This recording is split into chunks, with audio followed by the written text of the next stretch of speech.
Alrighty, here we go. Yochanan, part 30, I think. Ms. Trina says, how many parts is this going to be?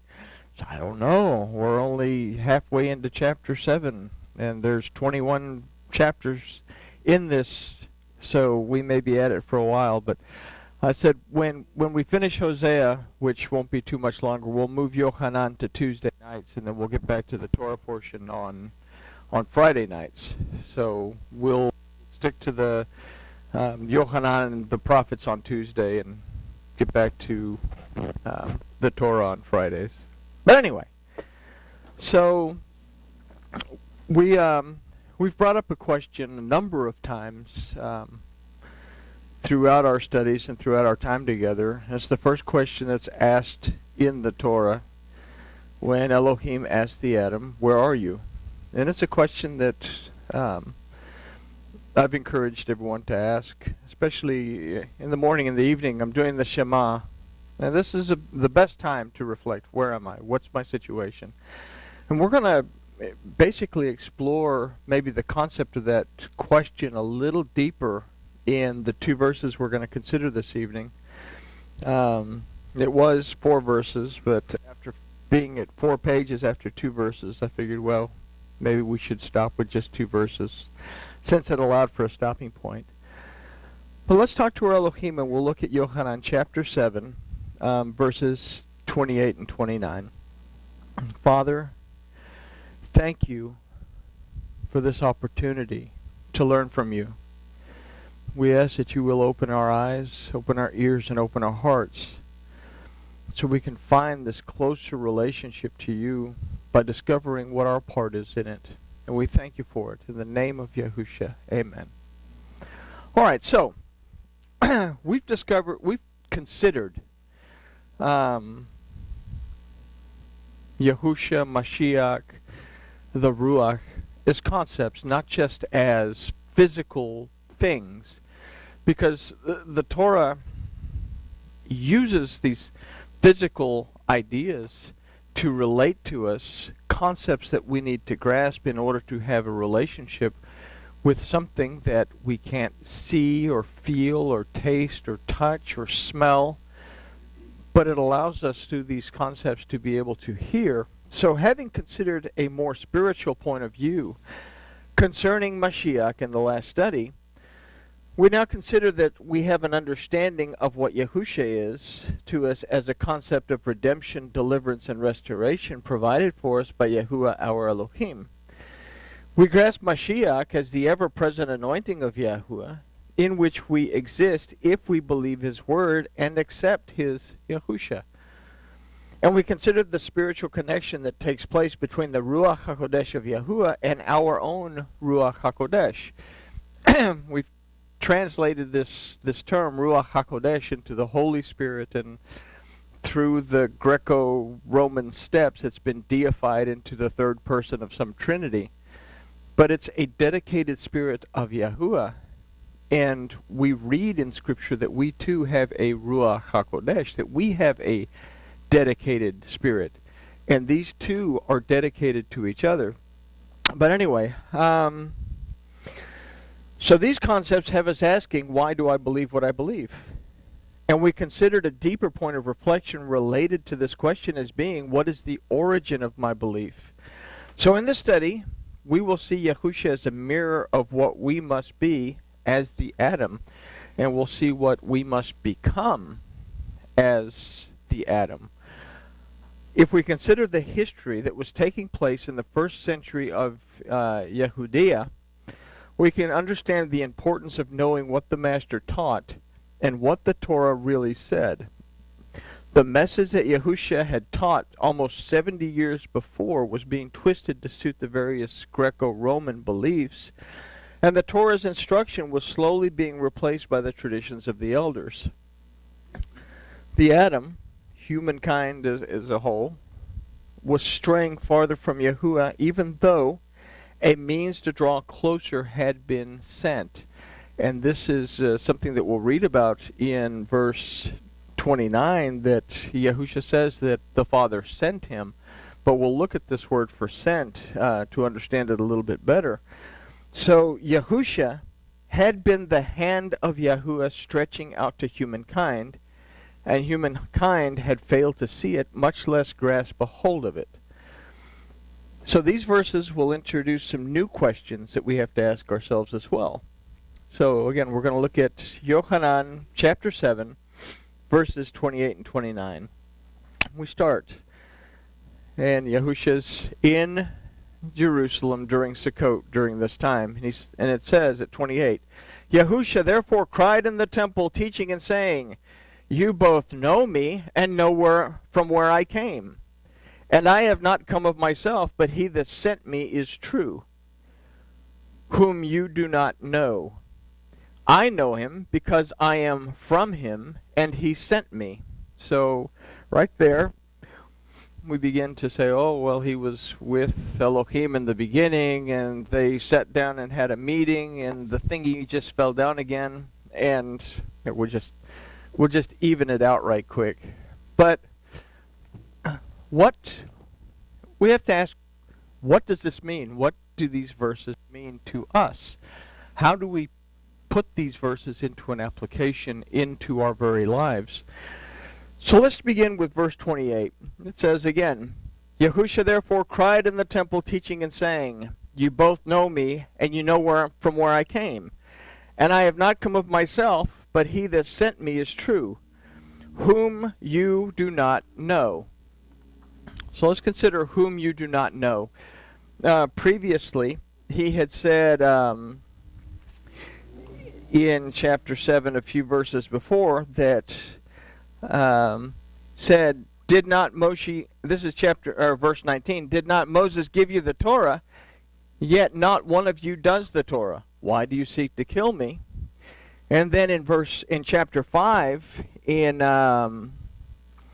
verse 43 and 44, we had also read, I have come in my Father's name, and you do not receive me. If another comes in his own name, him you would receive. How are you able to believe when you are receiving esteem from one another, and do not esteem that which is from the only Elohim you do not seek? Do you think that I shall accuse you to the Father? There is one who accuses you, Moses, in whom you have put your expectations. For if you believed Moses, you would have believed me, since he wrote about me. But if you do not believe his writings, how shall you believe my words? So here we have this very, very important little piece that Yahusha puts out. He says, you think you know who I am because you have this perception that you've seen me around, you know where I came from. But had you understood what the Torah said, then you would know who I am based on what I'm doing, based on my name and everything else. So topically in that phrase, you know me and you know from where I came, Yahusha is telling the crowd that's gathered at the temple that they've already made up their minds about him because they know who he is and from where he came from. This is some guy from Galilee. He's just some guy that shouldn't be up here teaching anyone, because everyone knows that people that come from Galilee are just a bunch of southern hicks. So, but we can equate this to our holding on to our established religious beliefs. The question that the phrase, you both know me and know from where I came from, raises is, how do I know Yahusha, and from where did or does Yahusha come? These people knew Yahusha from what they'd been told, not by what the Torah said concerning him. So is our understanding, and we're still at a more topical concept of Yahusha, is our understanding of what Yahusha is based on what we've been told, based on what we've read, based on all the commentaries? Or is there something that we're missing because there sounds, or is it based on, I'm reading commentaries, but I'm not bothering to go back into the Torah and into the prophets to confirm these commentaries. And this is a problem that we run into, is that we base our belief system on what other people say instead of looking at it for ourselves. So how do I know Yahusha, and from where did or does Yahusha come? Another critical question that this phrase brings to light is personal. Do I know who I am? And do I know from where I am coming? These questions take the initial question of where are you a little bit further. Yahusha then says, I have not come of myself, but he that sent me is true, whom you do not know. So Yahusha's proclamation was not about himself. He proclaimed the kingdom of Elohim and admonished the people to make teshuvah and begin moving towards it. Yahusha, however, knew his purpose, and that his purpose was given to him by Yahuwah Elohim. In this purpose of Yahusha's coming, it was this purpose of Yahusha's coming that was true. He did not deviate from the truth of the Father. The religious community confronted him with their dogma, to which Yahusha refuted. He that sent me is true, whom you do not know. How can we compare this to maybe our situation today? Everyone has made up their mind as to what this person we call Jesus is, without bothering to actually take the time to sit down and consider what the Torah and the prophets have to say concerning the person himself. So they've come up with all of these grandiose ideas about Jesus as a person, and they've gone as far as to deify him, and now most people cry out to Jesus. Okay? But we have abandoned our Elohim. We've abandoned the one that's actually created us and made us a vessel to serve one another. But I'm getting way ahead of myself, so let's go back here. So the religious community confronted him with their dogma, to which Yahusha refuted. He that sent me is true, whom you do not know. So is it possible to have a great knowledge of dogma and tradition while being devoid of the truth of Yahuwah Elohim? So this is, we bring this in close. I know a lot of stuff. But because I know a lot of stuff, does that mean that I have a relationship with Yahuwah my Elohim? Is it possible to have great knowledge of dogma and tradition and not know Yahuwah Elohim, having replaced his honor and esteem with something or someone else? And that's another point that we can get from this, is the one that I represent is the one that sent me. I'm not speaking of myself. I'm speaking forth his word to you. And we're going to get to that in the next verse, in the word for sent. But these are questions that we have to answer so that we can truly understand where we are and who we are. And these are two very important considerations that we have to take. Where am I? Who am I? We can add into that, what is my purpose? Why do I exist? It's a question that's been asked forever. So let's consider verse 29. I know him because I am from him, and he sent me. So dogma today tries to say, oh, well, Yahusha existed in the beginning. It was with Elohim and all of this stuff. But let's take that a little bit more to a personal level. What is your purpose? Why do you exist? And these are questions that the human race, the Adam, both collectively and individually has struggled to answer.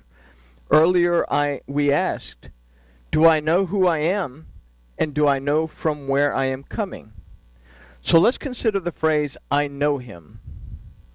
This phrase uses the word yada'ati from the root da'at that means knowledge. And this is the first step towards understanding why we are here.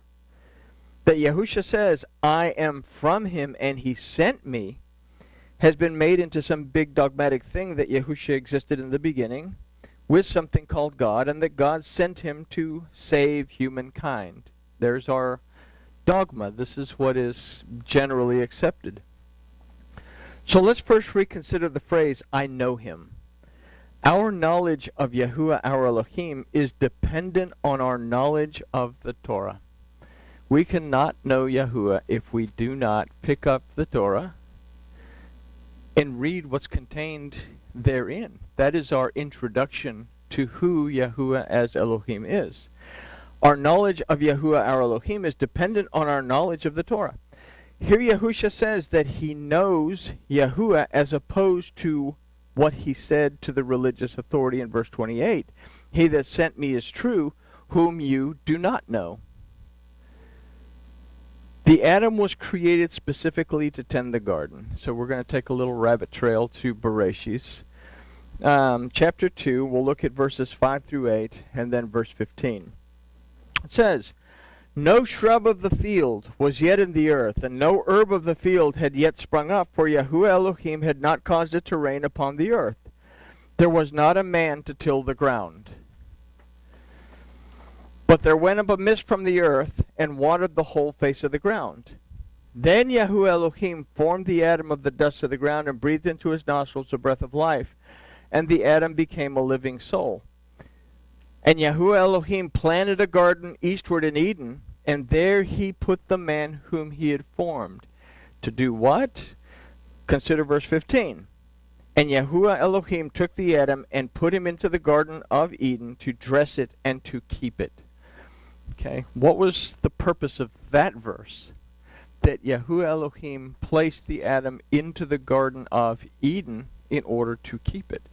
That we basically have been placed into a life that will allow us to be a delight to our Elohim if we will tend the garden, if we'll tend our life. But we all expect this wonderful futuristic thing where we're all going to go to this wonderful paradise. And yes, that is the world to come. That's what we're expecting. That's what we're waiting for. That's why we seek to be obedient. That's why we seek to Shema and Shemar, to perceive, discern, understand, and then to guard, treasure, preserve, and observe the Torah. So the Adam would also be charged with the naming of the animals presented to him by Yahuwah, and he would be given the freedom to freely eat from all the trees of the garden, including the tree of life. But he was told not to eat from the tree of the knowledge of good and evil. So Solomon says that the beginning of wisdom is the reverence of Yahuwah. But we can't just, poof, I have wisdom. There has to be something that comes first. We must have a knowledge of who Yahuwah our Elohim is before we can proceed forward towards wisdom from which we will gain understanding. How can we reverence something that we have absolutely no concept of? And this is something that's quoted. The fear of the Lord is the beginning of wisdom. And people, oh, what does that mean? Because I'm busy worshiping something that I shouldn't be worshiping. I'm busy building a relationship with something while ignoring the one thing that I should have knowledge of and be building a relationship with and having reverence towards, so that I can begin to have wisdom, so that I can gain the next step, which is understanding. This concept is taught to us in Bereshis, in what happened with Noah. I was going to say the story of Noah, but with what happened with Noah.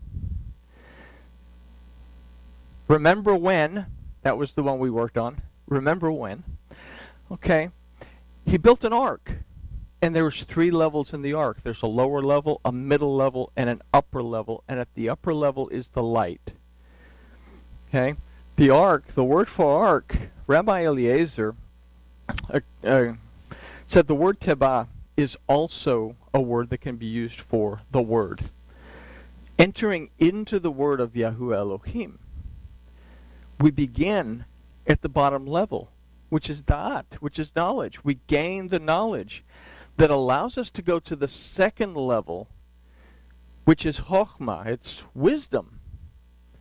And then finally we make it to the upper level, which is binah, which is understanding. And when we are at the level of understanding, We're in the presence of the light.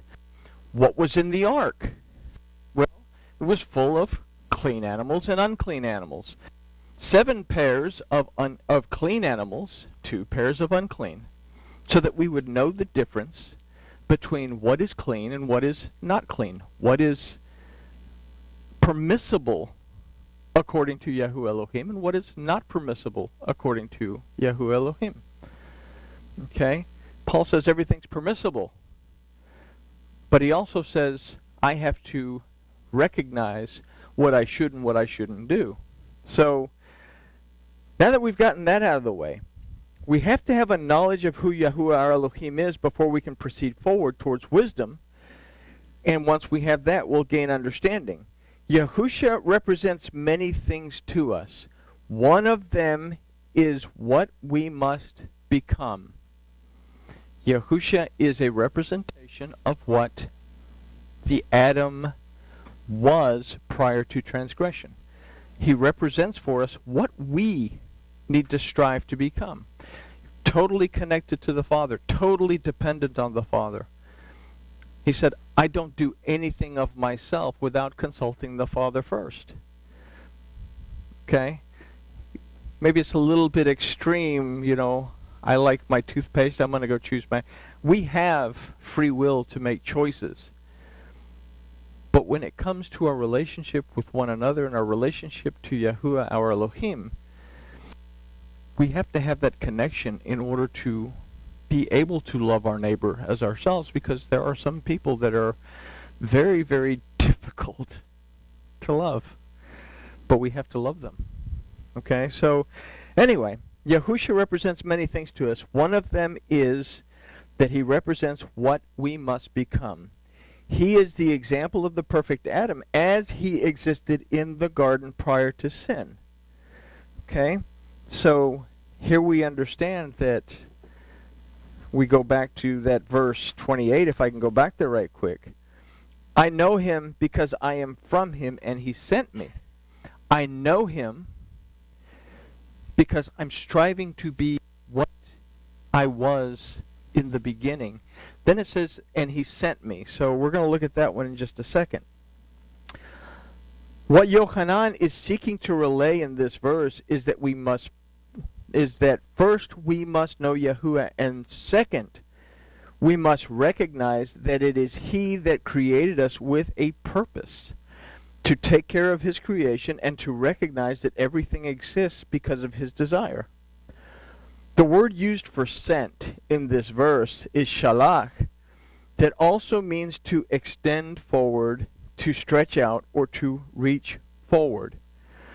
And I think this is one of the most wonderful definitions of Yahusha, that Yahusha was a physical extension of Yahuwah Elohim encased in human form. Yahusha is the hand of Yahuwah Elohim that reached out to humankind.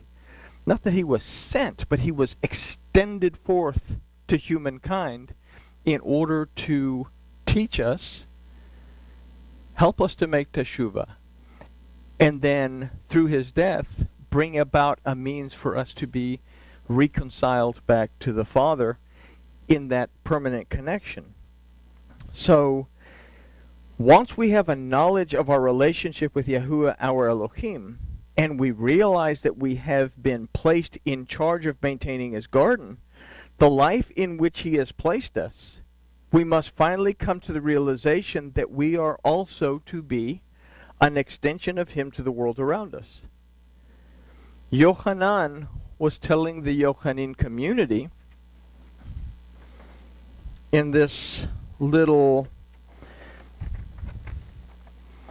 dialogue, saying, you know why you believe what you believe. Don't be distracted by any dogma that is contrary to the truths found in the word of Yahuwah your Elohim. You must know who you are and be conscious of the one that brought you into being and of the purpose for which he brought you into being. Then you must become an extension of Yahuwah, reaching towards the world to bring it the redemption, deliverance, and restoration of Yahuwah in his name. We send out the message of Yahusha. proclaim the Bazora, this good message. We proclaim that there was a way that was made for you to be reconnected to the Father if you will simply believe and receive His Word. Then you have the authority to become the children of Elohim, once again restored back to the house. So Yochanan is guiding the remnant in learning what they are, why they are here, and what their purpose is as it relates to the world around them.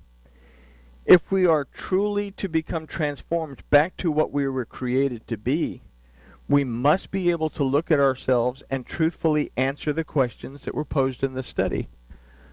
1. How do I know Yahusha, and from where did or does Yahusha come? Do I know who I am, and do I know from where I am coming?